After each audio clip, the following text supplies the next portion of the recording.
every single yes that you give to someone else ends up being a no to yourself. You lose trust in yourself because your body knows you're lying when you say, I'm fine, or sure, I don't mind. And your relationships become unbalanced with yourself and with other people. People end up falling in love with this agreeable version of you, not the real you. I'm Radhi Devlukia, and on my podcast, A Really Good Cry, we embrace the real, the messy, and the beautiful, providing a space for raw, unfiltered conversations that celebrate vulnerability and allow you to tune in to learn, connect, and find comfort together. Hey everyone, welcome back to this week's episode of A Really Good Cry, where we try and get really honest about health, healing, and all the habits that can really help to change our lives. Okay, I'm going to ask you something, and it may feel like it's completely directed towards you. It's not, but it kind of is, okay? How many times have you said yes to something when every single fiber of your being wants to say no? How many times have you agreed to plans, taken on work, or apologized, not because you wanted to, but you were just trying to avoid conflict, to be liked, or to keep the peace? If that felt like it was targeted towards you, it probably was because you've opened this podcast because you are possibly a people pleaser and you're trying to break that habit just like I am. And so we're going to do it together, because if your answer to either of those questions was yes, it probably is a people pleasing issue that you've got going on. To be honest, I think I've been a people pleaser since I can remember. And it's always from like the little things of, what do you want to eat? Oh, nothing. What do you want to eat? I know I want to eat a pizza. Why am I not saying I want to eat a pizza? To the bigger things in life where you are suppressing your wants, your needs in life because you have this simple but really strong desire to be liked or loved. And you end up relating what you do for other people or the words that you say to other people with whether they're going to love you, or still stay in your life. I think this is definitely an episode that, look, it's not going to take away your people-pleasing habits because it's something that's really deep-rooted. But I really hope that it helps you to work through them, helps you to recognize where they are exhibiting themselves the most, but also helps you to realize that love and care and being liked is not dependent on what you do for other people. And that's something that's a relationship and a connection that takes a long time to take apart, to separate those two. But at least hopefully this becomes the start of you thinking about it and working through it. Look, here's the truth. People pleasing is not actually kindness. It is self-abandonment. It is putting everyone else's needs above your own until you're left resentful, drained, and honestly invisible. So today I want to break this down. Why do we do it? What it costs us? And most importantly, how do we stop it?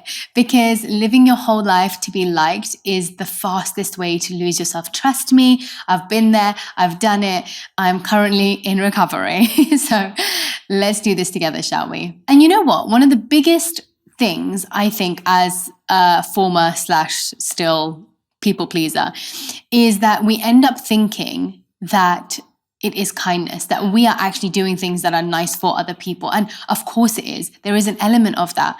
But a big part of it is actually fueled by a deeper desire to be liked. And so when you are doing things from a different intention, it actually does have a different action and a different reaction.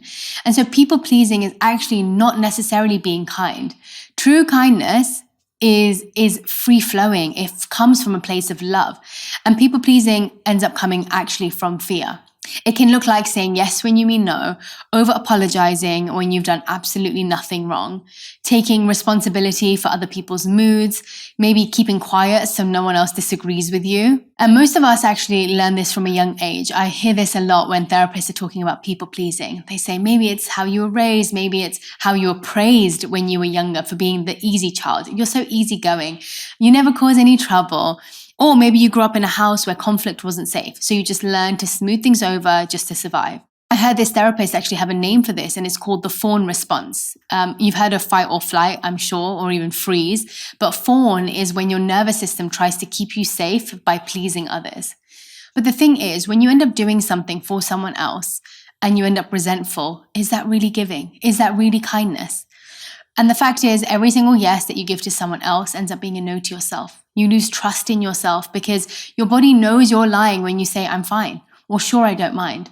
And your relationships become unbalanced with yourself and with other people. People end up falling in love with this agreeable version of you, not the real you. And so you're slowly chipping away at this relationship that you're trying to build with yourself.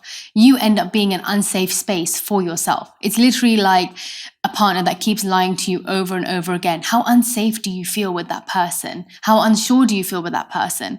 And so in the same way, if you start chipping away at your own trust in yourself, you no longer feel safe in your own body, in your own mind. And at the end of the day, even if other people don't know you're lying, you definitely know you're lying. Deep down, your body knows when you are not in agreement, in alignment with what you truly want. And so you get further and further away from yourself, and your relationships end up becoming unbalanced and not true in connection, because you can't be true without truthfulness. And so whether it's with yourself or whether it's with other people, you end up thinking you're doing the better. I totally get that. You end up thinking you're doing the right thing and you're doing it for this other person. I'm just going to be agreeable and I'm just going to not bring up things when I feel conflict, and I'm going to overextend myself to do things for this person, whoever it is, friend, relationship, father, mother, whoever it is in your life. But the problem is, because there is an untruthful aspect to it, it actually does not bring you closer. If anything, it will slowly build a rift between your relationships with yourself or with that other person. Because part of it is a little bit of an act, right? People end up falling in love with this agreeable version of you that you've created, not the real you, not the one who has opinions and ideas and disagrees with things. It's this version of you that you might have molded yourself to become because you believe that that's going to keep people in your life. And you know what? This can run so deep. It can be from this fear of rejection. It can be this fear of, if I stop people pleasing, I will be abandoned. This person's going to leave me if I end up saying how I feel, saying what I want, being the person that I truly am. Sometimes it can be tied to our insecurities, sometimes to dependent personality traits. I'm going to depend on this person to make me feel good about myself. But either way, the root is the same. If I am not useful, I am not lovable. And that is the essence of people pleasing. If I am not useful to this person, I am not lovable. But I need you to understand, and this is the truth, that is not true at all. You have to separate the idea of being useful and the idea of being lovable. That is just something that you've been trained to believe, or have had a life where that has been shown to you in some way, but that is so far from the truth. So if you think about the traits of a people pleaser, let me know if this ends up sounding a little bit familiar. Always accommodating to others, rarely saying no, feeling valuable only when you are complying, apologizing when no apology is required, taking the blame when it isn't yours, making excuses for other people, feeling anxious if someone's upset with you, and overextending yourself. And you know how you know you're overextending? It's when what you did out of kindness leaves you feeling resentful or angry. That is not being kind, and that is not you being generous. That is you doing something that you actually don't want to do. And then the resentfulness and the anger is your body and your mind telling you that you shouldn't have done that. I actually don't want to do that, but you forced me to do it. And your desire to be liked or loved ended up trumping my desire to actually do this. It's a sign that you have given more than you had to give. You've given beyond your capacity and your ability. So how do we break this pattern? How do we even begin to break this, especially if it's been so deep-rooted and lasted for so long? So the first thing is, you need to know your boundaries. It is so important to know your limits and to establish these clear boundaries and then communicate those limits. You have to be really clear and specific about what they are and what you're willing to take on in your life. And if it seems like someone is asking for too much, you have to be able to let them know that it is over your limits of what you are willing to do and that you won't be able to help. But knowing you need boundaries and actually knowing what they are two different things. So to set boundaries, you need to know what your boundaries are. And if you've not been used to setting them your whole life, you may not even know what they are. You may not even know how to start to figure out what they are. And so to figure this out, you're going to need to do a little getting to know yourself, a little reflection every single day. So these are some things to ask yourself and some things to consider. Start off with your triggers. Notice when you feel resentful or drained or anxious or angry after saying yes. Those are clear signals that a boundary has been crossed. And so notice when that happens. Is it when you say yes to going out somewhere when you don't have the energy to? Is it when someone asks you to do something for them and you can't help but take full control of it. What is it that you do for other people or even in your life that once you do it makes you feel resentful, drained, anxious, or angry after you've said yes, sometimes even after you've completed the task? And once you start recognizing this or becoming aware of it, it's actually so easy to notice. It's like as soon as a friend says, hey, could you pick me up from the airport? And you say, yeah, of course I will. Afterwards, you're like, oh my God, I have to do all of this stuff. And now I have to go and pick her up from the airport. And that's going to take an hour there and an hour back. I wish I hadn't said yes. That's your sign. That's your sign that you actually didn't want to say yes, but you said yes because of this reason. Or a work colleague says, hey, do you mind just working a little bit extra because I need to leave a little bit early? And you say, yeah, of course I will, whatever you need. And actually you had plans and you'd already committed to something and you wish you hadn't said yes, but you did. And so whenever you notice this negative reaction in your heart, in your mind, to a yes that you have said, that is a sign that that's a trigger for you, and that's a sign that that's a boundary that you need to figure out. That feeling is your body's alarm system saying a boundary was crossed. Another question that you should ask yourself is, when did I feel overextended this week? And what was the moment I knew I didn't want to do it? So think about all these times that you felt like you have put too much of yourself into something. But then also think about, when was that moment I knew it? Was it actually before I even said yes? I was already saying no in my head, but I ignored it. Was it after the action was done? Was it the moment I said yes? Try and see where you start to recognize your body or your mind actually resisting each moment, each time that you've said yes or overextended yourself in a way that you didn't want to. Next up, you have to clarify what your non-negotiables are. Ask yourself, what do I absolutely need in my life in order to feel safe, respected, and well? Write all those things down. There might be lots on each list, but know what you need in your life from yourself and from others to feel safe, respected, and well. For example, I need 1 hour alone every single morning, or I need advance notice for plans, or I need to be spoken to respectfully. What does that mean? What are the non-negotiable things that you don't want people to be able to say to you or do to you? I actually have two best friends in London who two of us have really similar ways of spending time together. We're both very spontaneous. It could be hey, do you want to hang out in like an hour? And our third friend, she is someone who absolutely despises spontaneous last-minute get-togethers. She wants to know a month in advance, a week in advance. She wants to know exactly what time we're meeting. She needs advance notice, like a lot. And we really struggled with that at first. And then I realized I still am quite bad at it because I'm just a very spontaneous person. But it made me realize how important it is to her, because she really does want to spend time together. But for her, having this advanced notice allows her to prepare her mind, allows her to prepare her time accordingly so she can make sure that she's present and there for us in the moments that we're going to be spending together. And so it was something that she has very clearly told us, that I need notice, advanced notice, whenever we're meeting. And we've had to really respect that and appreciate that, even if it's not something that I do normally for myself, because I care about her and because she has actually had the ability to set that boundary and tell us. I really respect that. And I really have to respect it as a friend, because it takes a lot to even be able to share something like that. Next up, you need to notice when it is that you actually betray yourself. Like, in what moments do you end up overextending or saying yes to things? Is it when you're really exhausted? Is it when you're agreeing to just keep the peace? Is it in a work environment? Is it in your home environment? Is it in your relationship? Notice in what areas you are most likely to give in or do your people-pleasing tendencies. We also have to be able to define our capacity, because boundaries aren't just about what others can't do to you. It's also about what you can realistically give. Sometimes it's not about people crossing your boundary. It's about you giving more than you can handle, or giving more than you realize you have in you to be able to. And so you need to realize what your capacity is. So I remember when I was trying to make friends in new environments, I would keep trying to set up individual time to spend with people to try and build a relationship. And I realized that I get quite exhausted being around people often, especially with being at events and social environments and things like that. And so I realized I have a specific capacity for the amount of social interaction I can do in groups and one-to-one. And so now I know I can maybe meet someone one-to-one, maybe twice a week, but I can do a lot more social gatherings where there's more people, because it requires a lot less energy investment in that moment.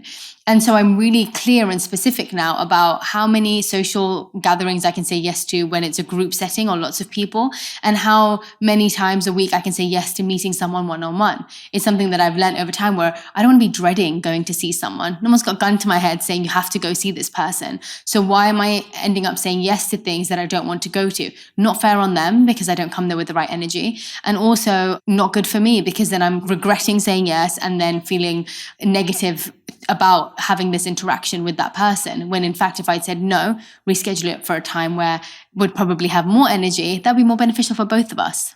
And so really figure out what your capacity is, and in the areas that you tend to struggle, become really clear about what that looks like. And maybe it is even like a this many times a week situation that you have to set with yourself. And that can be in energy, time, or money. So how much energy, time, money, or emotional space do I actually have right now?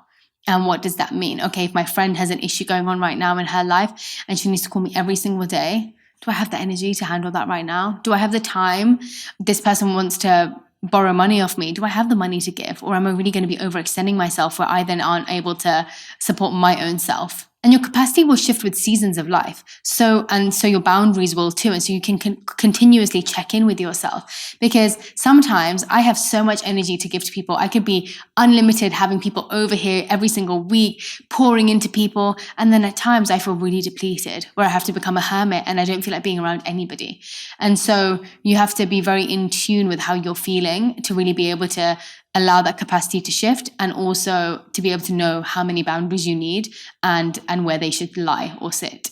Our body's telling us things all the time. We just have to be able to listen. Your body will tell you when a boundary is being crossed, whether it's your tight chest and not in your stomach. Physically, you will feel it. Your face goes red. You feel drained in energy after an interaction. Learn to treat those sensations in your physical body as information and not just dismiss them as a discomfort. You know what? The next one is going to feel a little bit harsh, but it's something I really had to drill into myself, because I think a big part of people pleasing, you also end up having a little bit of a victim mindset.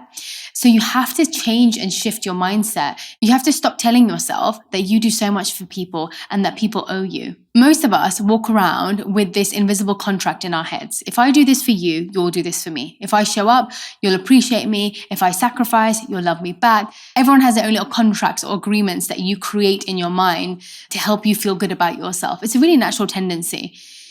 For me, it's like, oh, if I insert myself into your life and I help resolve all your problems, then you can't get rid of me. I'm there forever. You're gonna have to rely on me. You're gonna have to depend on me, and then I become something that can't be removed from your life. I have a habit of doing that, whether it's with my family, whether it's with friends. I end up trying to insert myself to try and be a fixer and solve their problems. And my mind, if someone's telling me their problems, becomes a fixer mentality more than it is, I'm here to listen. I'm like, no, I'm going to help resolve this right now. But I had to detach from thinking, what does this person owe me in return? You're not giving to receive. That's not how giving works. You have to be willing to give to your capacity that you can, without the expectation of them giving you the same back or anything back, to be honest. That is the biggest lesson in disappointment, is reducing your expectations to very little or none. And if you are doing something for someone, do not do it with something in mind that you want in return, because then you're really not giving with the right intention. And so it's not always the other people that are in the wrong. It's not always the other people, because sometimes we put ourselves into that situation. It's not always the other person that is in the wrong. It's what we are choosing to do for those people, even if we believe they don't deserve it. And then we end up focusing on their lack rather than the fact that we overgave and expected way too much in return. So when you drop this belief that people owe you, you actually can stop giving from a place of transaction and start giving from a place of choice and love. You stop saying yes because you're secretly hoping for approval. And that's the thing. Sometimes, usually as people pleasers, you're not giving to receive the same back. You're giving to receive what you want back. You're giving to receive approval, stability, confidence that this person isn't going to leave. And so when you don't receive that, you keep pouring in, waiting to receive that unsaid thing that they don't even know that's why you're doing it. And so sometimes communication is so necessary in friendships and relationships, because you could be pouring into this person and they're thinking, oh, that's just their love language. They love giving in this way. They love planning things. They love helping me. But really, they're failing to understand because you haven't told them is, oh, I'm doing this because I need words of affirmation from you. I need to know that I'm secure in this relationship. And so I need you to show me I am. And so that communication is really necessary. Otherwise, you're doing something, expecting something back that they are completely unaware of. And so when you're in that moment where you're put in a situation and you are just about to do a bit of people pleasing, we have to learn how to pause before we respond. Generally, people pleasers are automatic yes people. You end up saying yes before you even think about what they're asking. It's like, yeah, of course, I'll do whatever you need. I'll be there. I'll be there in whichever way that you need me to. So instead of a yes being a reflex or a given to you without you having even thought about what the person is asking, you need this 5-second rule, or like a moment of thought before you end up responding. Actually makes you a far better communicator too. But it also stops you from saying yes to something that you're then going to have to cancel later, which, by the way, I used to do a lot. I would say yes to so many things, and then I'd actually end up looking really bad or not being a good friend because I know in the time I'm not going to do it, but it's easier in that scenario for me to say yes, because later on when I'm not facing them, I could say no, when actually it creates a better relationship if you just said no in the first place. And so have a 5-second moment of thought, or say, hey, you know what, can I get back to you later? Or let me check my schedule and get back to you. Do you mind if I take like a day or so to figure out whether I have the ability to do that? There are so many sentences that you can practice before you say the word yes. And then your yes actually ends up having more meaning. It's kind of like the boy who cried wolf, but in the opposite way, I guess, where a lot of the time, if you end up saying yes to things and then you don't follow through, your yes actually carries less weight. Like it doesn't have as much meaning to the person because they're like, oh, she's probably going to cancel anyway. And I used to get that a lot. Oh yeah, okay, you sure you're going to come because you're probably going to cancel the day before. And so you have more weight and integrity to the meaning of your yeses and your nos, and then your communication also just gets so much better. Can I check my schedule and get back to you? Great line. Do you mind if I let you know in about 24 hours? Is that okay? Literally a few sentences that can save your sanity and also better your relationships. And look, this boundary setting thing can actually be really scary because we're not used to it. And so it doesn't have to be like huge boundaries. You don't suddenly have to start building walls. It can be little micro boundaries. You don't need to start with these big dramatic no's. You can honestly practice in tiny, tiny ways. Say no to extra condiments at the cafe. Say no to a project that you may not have a capacity for. And then every little no builds up this invisible muscle that helps you say no in the times that really matter. Each morning, you can start off journaling one boundary that you're going to practice that day and keep it at the top of your mind. And so then you can test that out with small no's, practice saying no in lower stake moments. So whether it's declining an invitation, maybe it's by message at first if you're not able to do it in person. Maybe saying no to people in person is what you find difficult, so practice saying no by message first. Or try not explaining yourself when you can't make it. Like saying just no is okay, or saying I can't do it is okay. You don't need a whole story or a whole explanation as to why. It can simply be no, and that's okay. It does not need an explanation. I used to do that a lot as a people pleaser. I would end up over-explaining why I can't do something, and it's kind of like, actually, they didn't need that. They probably didn't even want that. They just want to know whether you're coming or not. But because you feel that bad and you want to make sure that they're still in your life and that they're not going to dislike you, you end up trying to give them a reason to make sure that they really understand why you are saying no. And so another big part of this is learning to tolerate discomfort. That is probably the hardest part because people pleasing is actually about avoiding this discomfort, whether it's in yourself or whether it's in the situation. But the fact is, we live in a world where people are going to be disappointed and annoyed and even angry. And that's honestly okay. Their reaction is not your responsibility, but you being true to yourself and true to the situation is your responsibility. That's the only part you can really control. And so true growth means you have to sit in that discomfort without rushing to fix it. And that's going to be really uncomfortable. And that's not going to feel good. And that's going to make you feel really crappy sometimes.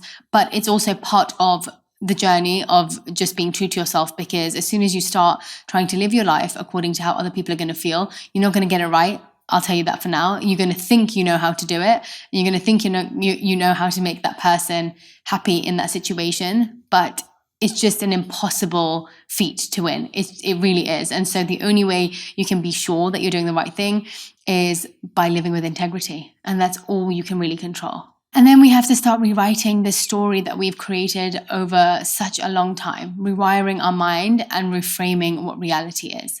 The old story is, I need to please to be loved. The new story is, I'm loved when I show up authentically, whether I do or don't. And every single time I honor myself, I strengthen my relationship with myself and other people. And that's what you need to realize. I'm loved whether I do or don't, and when I show up authentically. Every single time that I honor myself, I strengthen my relationship with myself and with other people. Write it somewhere, say it every single day, and start creating this new story and these new pathways in your mind that don't link the two. And then start practicing little scripts in the mirror. No, thank you. That doesn't work for me, actually. I'm going to have to check that date. Is that okay? No, is that okay, actually? It's just I'm going to have to check on that date.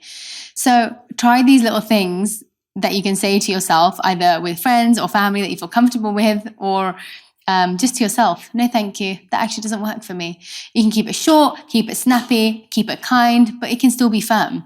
You don't need to over-explain. And so those are just little tips of things that I've been really reflecting on and trying to do for myself. Of course, there are going to be certain situations that make you feel really uncomfortable, and you're not going to get rid of this overnight. It's not something that just goes away. I actually think it's something that lies quite deep, and it's something that you kind of have to chip away at. But in little ways, you can make these little changes. And the more you do it, the happier you're going to feel with yourself. Honestly, you're going to feel freer. You're going to feel like there's less weight on your shoulder that you've put onto yourself. And I think you have to realize that any relationship that is based on what you do for that person, and if it does mean that the only time you do those things that they are in your life or love you, that is a sign that it's probably not the right type of relationship or friendship. And so as scary as that is, this will also open your eyes to the type of relationships that you have. And I will also say this, that sometimes you create that dependency. And so it doesn't mean that the person is bad or that they're using you or trying to get something from you. It's that you've created that relationship with that person. And so just as we evolve and shift, relationships can change too. And you can say, I don't think I want to do this for you anymore, but I still really want to be friends. And I don't think I want you to rely on me like this anymore, but I would still love to build our relationship. And so I think if people become used to you being that person in their life, it takes a little bit of retraining for them too. So here is a truth that I want you to carry away with you today. It is always better to do less with the right intention than to do more with the wrong intention. And that's what you have to keep in your mind. It is always better to do less with the right intention than to do more with the wrong intention. Because when you stop people pleasing and start honoring yourself, that is when you stop disappearing and you stop losing who you are. And you get to finally start living as you. And people get to appreciate the real you. Actually, I would say that me knowing myself better and me having these boundaries and knowing who I am, what I actually need from other people, what I need from myself, has definitely improved my relationships. It's definitely helped me communicate better. And it's made me like myself a lot more. And to be honest, I think most of us struggle with that the most. It's like, I want to be able to like myself and love myself on a daily basis. And the more you kind of go further away from your own needs and go further away from what your mind and body is telling you it needs, the further you feel from yourself. And how can you connect to other people if you don't feel connected to your own self, body and mind? And so I hope all of this helps you to connect back to you, but also create better relationships with people around us. And let me know how it goes. Good luck. It's going to be great. And it's also going to feel crappy at times. But I think if you clicked on this podcast, you're definitely well on the way to this journey of just becoming better for yourself and for other people. Thank you so much for watching. Sending you all so much love. And I hope you all have such a wonderful, wonderful week.